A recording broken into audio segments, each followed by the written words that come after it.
Conheça o Cotai Project. O Cotai Project pretende desenvolver um ecossistema financeiro global que dará 100% de anonimato, liberdade geográfica e financeira para todos os usuários de criptomoedas do mundo. O ecossistema consiste em uma corretora de criptomoedas, um banco digital internacional e um gateway de pagamento em cripto. Tudo isso dentro da Cotai Wallet. Não perca essa oportunidade e acesse o nosso site. Link na descrição do vídeo. Operação Prato, eu ia perguntar, é o fenômeno ufológico mais famoso do mundo? Olha, para os Estados Unidos, divulgado já publicamente, sim. Em segundo lugar, aí a gente tem a Noite Oficial dos OVNIs, que inclusive foi já objeto de documentos liberados também. Por exemplo, tem um fax, né, praticamente. Não sei se era fax naquela época, em 86, mas tem um documento que é do DIA, Departamento de Inteligência norte-americano, que fala sobre a Noite Oficial dos OVNIs. É esse documento aí. A Noite Oficial dos OVNIs. Que foi? 86. 19. Então, tem aqui em cima. Brasília, tanana, Rio de Janeiro, tá. 3 diferentes tipos de sistemas de radares nos fazem acreditar que alguma coisa sobrevoou o Brasil na noite de 19 de maio de 86. Isso. Aqui cita o Osiris Silva, cita a galera toda, e é tipo um resumo do que aconteceu na Noite Oficial dos OVNIs. Mas, assim, a Operação Prato, ela foi mais famosa por conta do envolvimento americano e por conta da quantidade de registros cinefotográficos que foram feitos. Embora isso nunca veio a público. Mas a Operação Prato é o mais famoso do mundo. Tipo, mesmo os americanos consideram que aqui, esse evento no Brasil, supera, digamos assim. Já que teve sobreviventes, né? Teve pessoas que tiveram um contato imediato com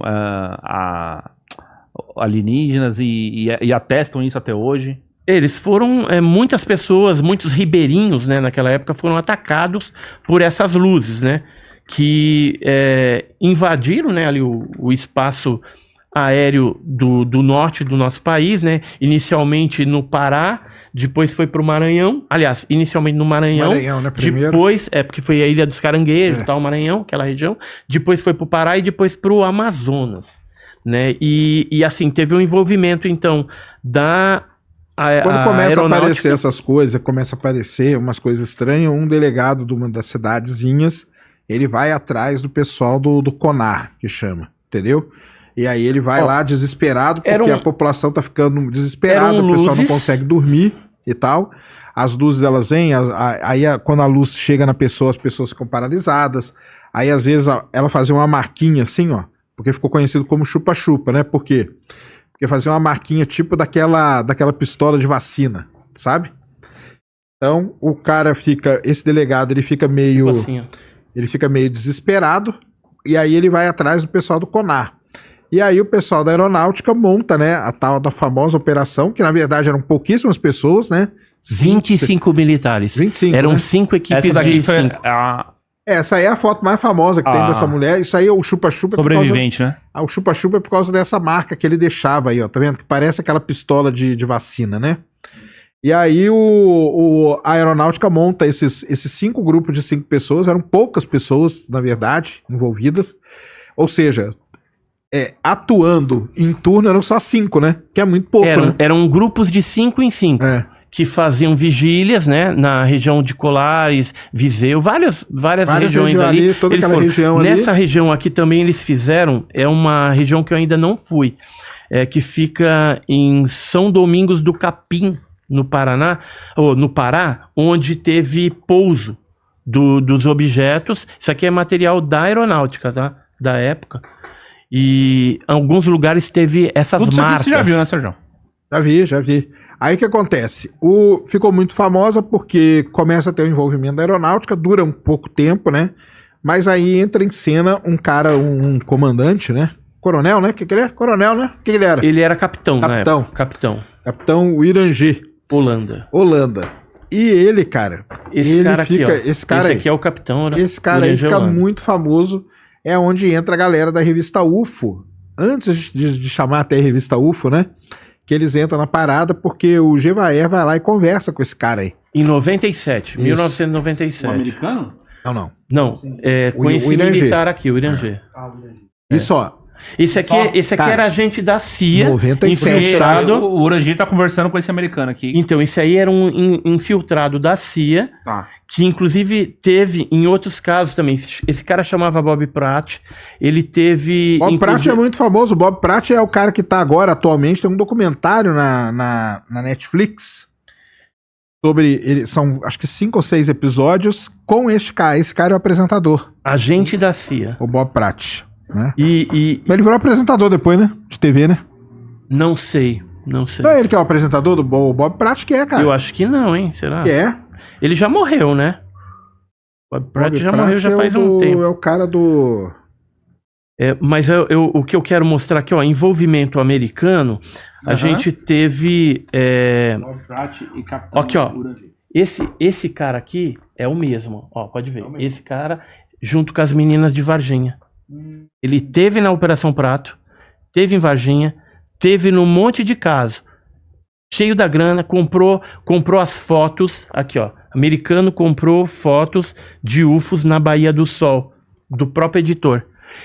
E eu cheguei a questionar o Bob Pratt, falei assim, cara, você comprou? Não, eu ganhei só umas fotos, tal, não sei o que, e desconversou.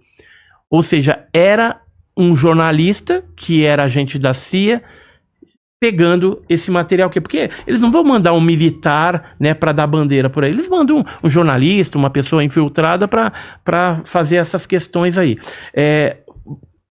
Eles, né, foram avistados também na época. Isso aqui, por exemplo, é um dos desenhos das testemunhas. É que eu trouxe pouca coisa. Aqui foi o desenho feito pelo próprio Irangê Holanda, né, do ser avistado. Então a gente vê a similaridade. A figura mais famosa nesse caso aí é desse Irangê, cara. Porque acontece foi o seguinte, cara. Em 1977 aconteceu tudo isso. Em 1997 foi quando ele falou pela primeira vez, publicamente, sobre tudo isso, entendeu? E aí ele contou tudo, tal, não sei o quê. Foi quando voltou à tona o tal da Operação Prato. E aí ele conta toda a história. Ele conta, porque depois que acaba oficialmente, ele continua indo lá, né? Ele continua indo lá por conta. E aí, quando ele vai por conta, ele começa a ter avistamentos mais incisivos, assim. Tem o lance da criatura, que o lance da criatura é assim, né? Essa criatura então, apareceu pra ele e tal, mas assim, na maior parte dos avistamentos não tem criatura, né? Na maioria absoluta, né? Na maioria são objetos, mas tem casos de pessoas que reportaram poucas criaturas. Pessoas viram criaturas, Esse aqui é o Coronha, por exemplo. Manuel Coronha, ele chegou a atirar no objeto. E ele disse que tinha uma espécie de um para-brisa, assim, onde ele enxergava duas criaturas. Uma de cabelo loiro e outra de cabelo preto, bem humanos. Agora, a maioria dos casos era esse humanoide, né? Que é o Grey, né? Que é aquele cinzento, baixinho, cabeçudo. Na Chapada das Mesas apareceu também. Teve algumas tentativas de abdução e abduções que ocorreram e que não foram relatadas. Casos de aparecimentos de objetos diurnos também foram reportados. Isso aqui é uma foto tirada por um piloto da Varig na época, que vários pilotos chegaram a narrar também avistamento de objetos. Isso aqui é o piloto temporal, por exemplo.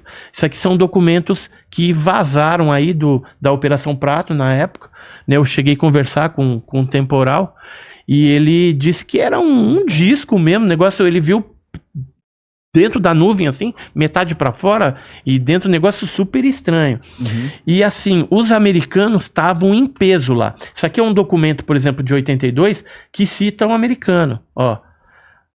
No Porto de Manacapuru, que é Amazonas, citado acima, em companhia de 3 civis e um agente militar norte-americano, John deve ser o codinome do cidadão, observamos em 2 momentos o que segue. Aí ele conta que um objeto triangular, tal, que foi visto, tal, isso, primeiro comando aéreo do Pará, que é a equipe. Só que o Irangê Holanda não estava mais aqui.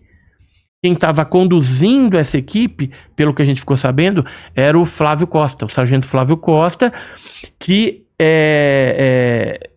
atendia na época sob o codinome de Ernesto. O capitão venezuelano era o Ernesto vamos também. Explicar aqui pra galera aqui, ó. Vamos explicar pra galera o que acontece. O que é codinome, né? Quando eles fizeram a Operação Prato, foi um negócio da aeronáutica.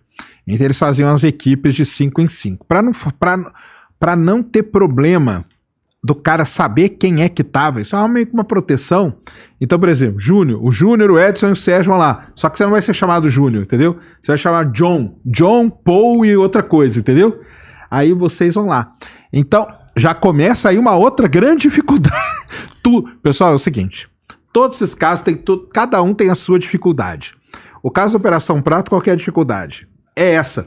Porque ainda parece que tem cara que tem o mesmo codinome. Entendi. Tem o mesmo codinome repetido. É que nem o capitão Energia era Ernesto, depois que ele saiu do negócio, o João Flávio, né, o sargento Flávio lá, Costa, ele era Ernesto também. Então você tem que saber exatamente em que período o cara tava pra saber quem é quem na história. Então tudo tem a dificuldade. Outra dificuldade que tem, a tal das fotos, né? Não sei se você viu lá o podcast com o Andrei, né? Uhum. Com o Andrei, né? O que acontece? O filho de um dos caras da aeronáutica, a história que é interessante, ele chegou a falar que nenhuma das fotos eram verdadeiras, entendeu? Que ele viu o pai dele com as fotos, ele viu o pai dele com o negativo, e ele foi lá com uma agulha e ele fazia as marcas. Então, isso ele fala veementemente isso. Ele fala, não existe nenhuma foto, cara. Todas as fotos que você vê é tudo falsa. Fui eu que fiz todas as fotos, eu que forjei todas elas, entendeu? Então tem as fotos aí Essa aqui é a foto mais famosa do caso da Operação Prato, é esse aí que mostra a navezona com uma navezinha embaixo pequenininha, tá vendo? Uhum. Tem várias. Mas tem aquelas outras fotos lá, cadê? Também, cadê aquela foto lá famosa que... então essa aqui eu não acho que eu não trouxe. Mas o que você acha que é, Sérgio? Cara, o que eu acho que é? Depois de... Conversei muito com o Andrei, li bastante... Vi o podcast dele, vi alguns documentários e tal. Eu já falei que pra mim o que a Operação Prato é, cara. Pra mim, a Operação Prato é uma psyops. É uma operação psicológica. Dos americanos. Porque lá na época também tinha uma instituição americana ali que é muito esquisita, que ninguém sabe direito a origem dela, tal, não sei o quê, entendeu? Já era uma coisa que tinha sido feita em países africanos, entendeu? Ah, é? A própria CIA já tinha feito isso aí em outros países também. Então, assim, eu acho que é isso. Sou facilmente refutado, tá? Então fica tranquilo, mas é o que eu acho que é. Até hoje dizem que continua acontecendo isso. O próprio Rony, né? Ele tem um trabalho grande que ele faz na Amazônia, ele leva os equipamentos dele lá e ele viu, tem até no YouTube, vão lá e vejam o documentário que ele fez com os equipamentos dele lá. Mas os insetóvenes. Hã? Insetóvenes? Né? O dele é o insetóvenes, né? Eu acho, cara, que é uma psyops. Entendeu? Operação psicológica. Eu acho que é uma operação psicológica. Preparação de mesmo. Preparação, cara. Porque eles pegam todas as psyops que o pessoal já teve e tal. Eles pegam uma população que é muito mal instruída, população classe D, coisa assim. População que não tem acesso a nada, ali é onde apareceram as luzes, eram ribeirinhos, entendeu? Mal tinha energia elétrica, os caras, nós estamos falando de 1977, tá, galera? Tem essa instituição americana que rodava por ali, que é uma instituição que ninguém fala o nome, né? Não pode falar, né? Os caras não deram o nome daquela... Como que chama? Não falam, né? Que tinha uma instituição americana ali, então... Ficou lá na Ilha do Mosqueiro durante um tempo. Mas a gente não sabe se tá atrelado ou não. Tinha também um padre lá que era estrangeiro. Também, então, tinha essas coisas, na entendeu? paróquia ali de Colares. Mas é assim, eu penso, aí eu já vou colocar meu contraponto aqui, que está relacionado sim ao fenômeno ufológico, porque os americanos entraram em peso nesse negócio. Tem uma situação em que foi o Daniel Rebisso que escreveu o livro Vampiros Extraterrestres na Amazônia, o primeiro livro sobre a Operação Prato, onde ele citou que uma determinada pessoa estava presente quando os militares da aeronáutica mostraram aqueles vídeos dentro do primeiro comando, dentro do primeiro comando aéreo lá do Pará. E esses americanos que estavam lá também junto, além de pessoal graduado lá de Brasília, que foi nessa reunião, disse que no meio do pátio tinha 5 caixões lacrados que foram depois levados, né, para os aviões norte-americanos, e eles foram embora, depois que teve a exibição. Então tinha alguma coisa ali. Ele não sabe o que era, essas pessoas que viram essa situação toda. Então acredito que tinha alguma coisa anômala realmente acontecendo naquela região, que teve o interesse, então, dos americanos. Esse cara aqui, ó, é o Hal Puthoff, ele é um físico que trabalhou no BAS, no Bigelow Aerospace, do Robert Bigelow, né, famosíssimo aí, e ele participou da AATP, que era uma equipe criada, que foi bancada pelo Pentágono para mexer com metamateriais e ultramateriais de OVNIs, e o Bigelow foi incumbido de criar um local para armazenar esses fragmentos de OVNIs, esses metamateriais, e propor também uma aplicabilidade desse material. Então, por essas questões, eu acredito que alguma coisa estava acontecendo e tinha um interesse americano. Pode ter tido, sei lá, depois algum experimento psicossocial, de repente pode, porque se fala, naquela época tinha muito disso, mas havia um interesse muito grande do governo brasileiro em saber o que estava acontecendo, se não era alguma coisa russa que estava por ali, e no fim das contas... falar de coisa chinesa, né? Chinesa também, olha só. Porque ali tinha uma fazenda muito, né, dos chineses ali perto, então chegaram a falar até de coisa chinesa. Mas nós estamos falando, só o pessoal colocar, nós estamos falando de 77, viu, galera? Mas como não se chegaram a uma conclusão, e esse assunto ele ecoa no meio militar e ufológico norte-americano até hoje, tanto é que esse físico, ele foi num podcast, algum tempo atrás, falou assim, olha, eu vi milhares de páginas, centenas de fotos e 15 horas de filme Super 8, colorido, preto e branco, feito pelos militares da aeronáutica brasileira. Junto com a galera. Então, falou, vamos lá, vamos explicar aqui algumas coisas pra galera. Esse cara aqui, esse americano. Entendi. A aeronáutica foi lá e fez a operação. No final da operação, eles fizeram um relatório. E o relatório deles é inconclusivo, entendeu? Então, vamos dizer assim, oficialmente, né, pelo relatório deles ali, não é nada. Eles liberaram poucas páginas. Poucas páginas. Dá umas 200 páginas, só que foram milhares de páginas. Só que essas milhares de páginas não estão aqui. Não tá. O relatório do avistamento do Irangê, por exemplo, são 15 páginas e não está nessa documentação. O depoimento do Manuel Coronha, também, que foi um monte de página, também não está.